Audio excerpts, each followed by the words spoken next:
지난 11일 고용노동부는 주 52시간 근무제 확대를 앞두고 부작용을 최소화할 보완책을 발표했다. 정부는 중소기업이 차질 없이 준비할 수 있도록 1년의 계도 기간을 부여하겠습니다. 시행규칙 개정을 통해 특별 연장 근로 인가 사유를 확대하되 노동자 건강권이 훼손되는 일이 없도록 지도하겠습니다.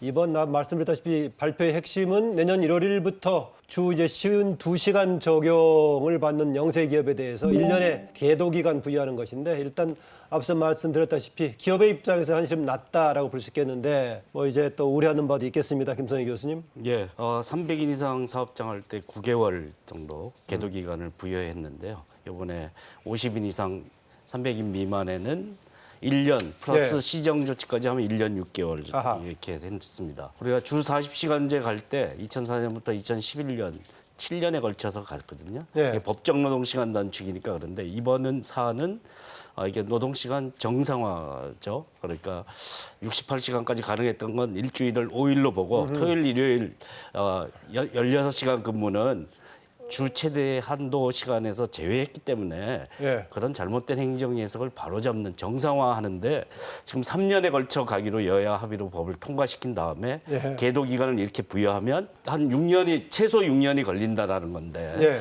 노동시간 정상화하는데 6년이 걸린다라는 것은 좀 과도하다 이렇게 볼 수 있고요.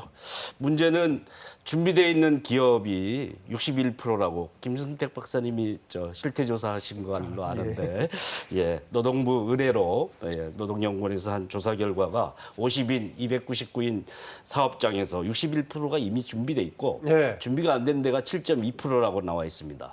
근데 이렇게 기간을 연장을 하면 이미 준비돼서 실시하려고 하던 기업이 어떻게 되느냐 하는 겁니다. 예. 도대체 정책의 초점을 어디에 맞춰야 되느냐. 못 따라오는 것을 따라오게끔 유도하는데 초점을 두긴 해야 되지만 네. 이것은 한 기업들이 노동시간을 단축한 기업들이 오히려 손해를 보는 정책이라고 볼 수 있죠. 그래서 네. 오히려 잘한 곳을 장려해야 되는 것인데 못한 곳을 지원책이든 보완책으로 따라오게끔 유도할 수 있는 정책이어야 되는데 이건 한 기업들이 바보가 되는 그런 정책이라서 네. 하책 중에 하책이다 이렇게 볼 수 있겠죠. 이 제도에 있어서 이미 적응하고 할 수 있는 기업들은 굉장히 많은데 아하. 그렇지 못하는 기업들이 10%만 되더라도 그 기업들에 대해서는 어떻게 할 것이냐, 요거에 대한 방안은 지금까지 준비가 된 적이 없었죠.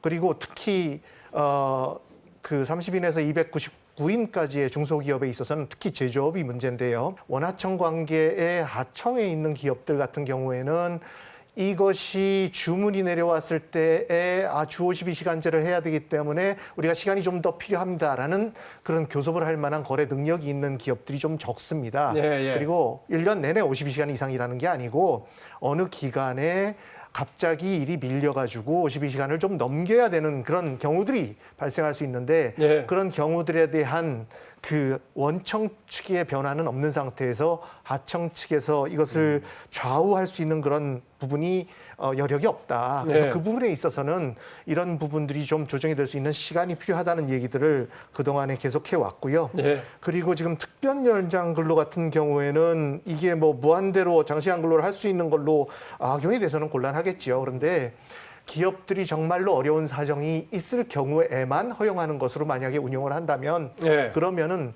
이것을 뭐 계속해가지고 뭐 10년, 20년 가자는 게 아니고 한시적으로 운영을 하고 그동안에 우리가 주 52시간제에 걸맞는 그런 노동시장 문화를 만든다면 거기에 노나사나 큰 피해를 받지 않고 근로시간을 단축하는 목표 쪽에 더 다가설 수 있지 않을까 이런 네. 판단에서 정부가 계도 기간을 실시하자고 한 것이 아닐까 생각을 합니다. 김성희 교수님, 여기에 이제 근로자의 동의를 전제로 하는 것이기 때문에 아까 우리 유 실장이 걱정하는 악용의 우려는 조금 중간에서 좀 뭔가 조금 동의를 받는 절차가 있기 때문에 우려를 그렇게 하지 않아도 되지 않을까요? 어떨까요? 예, 행정관청이 승인하는 요건이 되겠죠. 예. 그래서 행정관청이 어떻게 잣대를 엄격하게 적용하냐 아니냐에 달려 있는데요. 사실은 노동시간에 관련해서 근로감독이 제대로 이루어진 적이 없습니다. 누가 신고를 해서 위반이다라고 제소를 할 경우에는 그게 감독이 나갈 수밖에 없지만 행정관청이 주체로 해서 먼저 시작한 적은 거의 없다라고 할 수 있어서 이게 제도를 만들어놨는데 시행을 안 하면 어떻게 되겠습니까? 그러니까 그 요건이라는 게 명확하지 않아서 또 법의 위임 범위를 넘어서는 거죠. 사회적 재난이나 자연 재난에 적용하는 것인데 중소기업 입장에서 원청의 갑작스런 물량 요구는 재난과 같은 사태지만 그 입장에서 그렇지만 모든 사회에서 국민들이 그걸 인식할 수 있게 그걸 재난에 준하는 사태라고 인식하기는 어렵지 않습니까? 네.